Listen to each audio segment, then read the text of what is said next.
Have you ever wondered how some people remain calm, no matter what happens? They don't chase recognition. They don't beg for likes, real or digital. They just do what needs to be done. And then they move on. I wasn't always that person.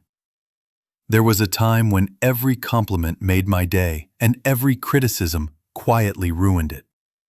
I would reword emails 3 times, not for clarity, but for applause. I'd replay conversations in my head, like a director reviewing footage. Did they like me? Did I say that right? Was I impressive enough? Trying not to lose your temper every day sounds simple. Surviving it? Not so much. So before you relax, take a second to like the video and subscribe, but only if you truly enjoy what I'm building here. Let me know where you're watching from and what time of day it is for you. If you found this video helpful, please like and subscribe so we can continue exploring deeper Stoic lessons together each day. Marcus Aurelius wrote, "Ambition means tying your well-being to what other people say or do. Sanity means tying it to your own actions." And there it was, the knife in the heart realization. That I had been outsourcing my peace to other people's faces. The irony? Marcus Aurelius was emperor of Rome. The guy literally had statues made of him, some still standing today. And yet, he warned against admiration. Why? Because once we start performing for approval, we stop living in truth. We become puppets, animated by imagined applause. Our dignity becomes negotiable. There's an old academic debate about this. Is virtue incomplete without social recognition? Is a good person still good if no one knows about it? The Stoics answered bluntly, yes. Because virtue doesn't require a stage, it just requires you. I remember once going out with a friend who had an odd habit. Whenever someone complimented him, he'd smile and then whisper, "That's not who I am." It was strange, a little unsettling, but somehow freeing. He explained later, "It's how I remind myself not to get drunk on praise." I laughed, but I never forgot it. Because you'll notice something. Approval feels amazing for about 10 minutes. And then, like sugar, it crashes and leaves you needing more. But peace doesn't crash.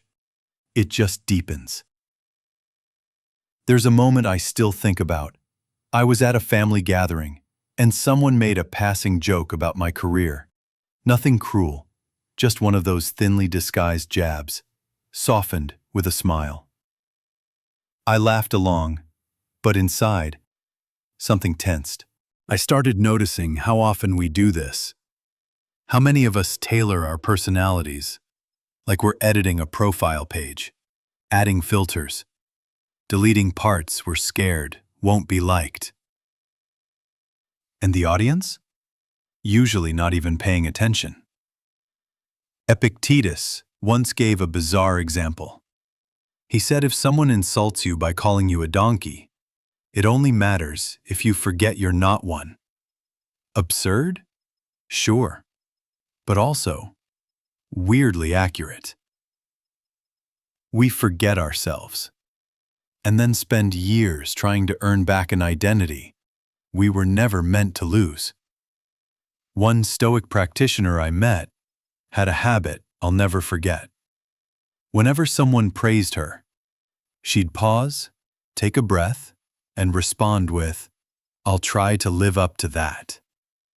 Not, "Thank you." Not, "I know." Just that.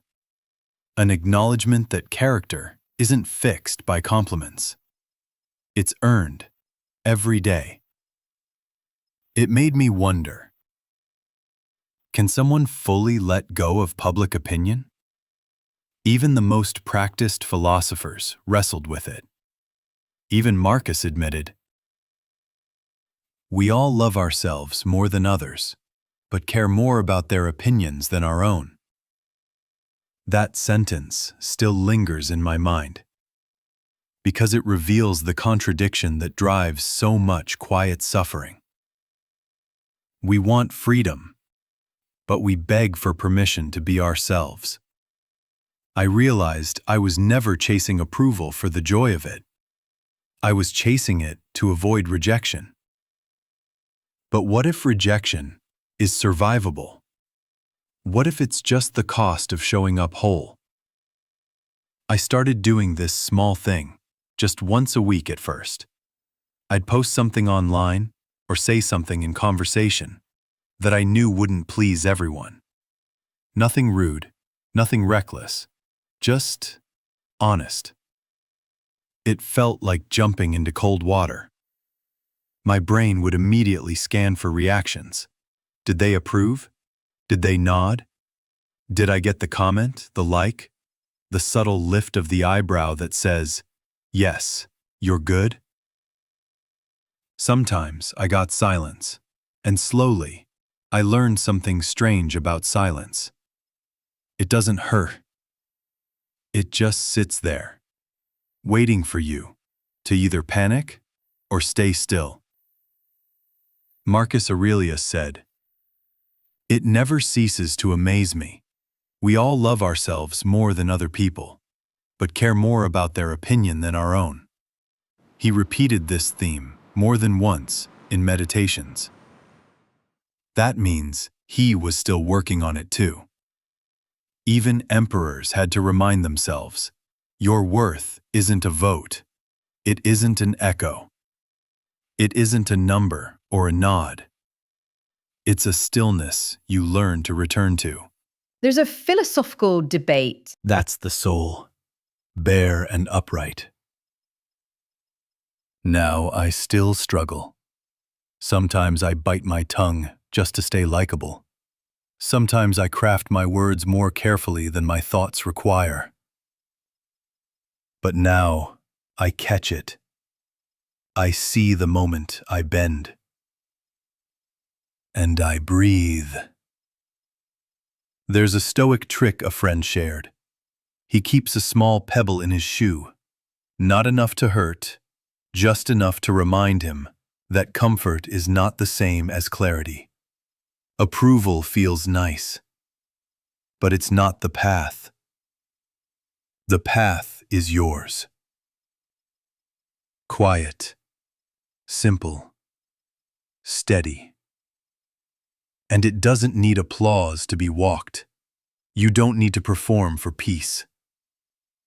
That stillness you're seeking, it's not in the likes, the compliments, or the validation. It's in the quiet moments when no one is watching, when your actions match your values, and your breath returns to center. Seneca once said, "The approval of others is a weak currency to buy peace of mind," and he was right. Because when we rely on others to tell us we're enough, we hand over the key to our calm. You can take it back. You already know what's true. You already feel when something aligns or doesn't. So the next time you feel the itch to please, pause. Ask yourself, is this me or is this a mask? Let the silence answer. Thank you for spending this time here with me. If you found this video helpful, please like and subscribe so we can continue exploring deeper Stoic lessons together each day. And tell me in the comments, where are you watching from and what time of day is it for you? I'd love to know. Stay steady. Stay silent where it matters. And may your peace come from the inside out. You don't need permission to let go. You're already free.